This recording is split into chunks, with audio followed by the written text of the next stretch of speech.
Законот за употреба на јазиците постепено се имплементира, но проблеми натаму останува преводот. Станува збор за 1300 институции, поради што преведувањето на документите мора да биде точно и прецизно.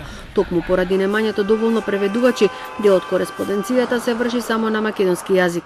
Меѓутоа има институции каде што едно решение има повеќе од 100 страни.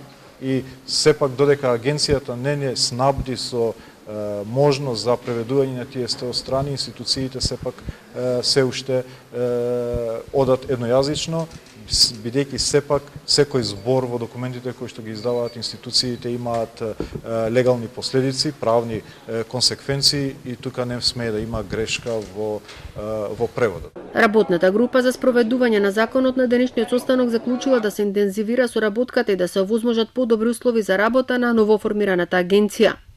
Таквиот договор апсолутно не води кон никаква промена на било какво државно уредување, туку тоа се права на граѓаните кои што природно треба да им следуваат, а секое право треба да им служи на луѓето, а да не биде едноставно некое средство од кое што луѓето ќе сметаат или сметаат дека треба да се плашат дека ќе изгубат некое свое право. Во наредниот период ќе се формира инспекторат кој ќе се грижи за спроведување на законот како на централно, така и на локално ниво.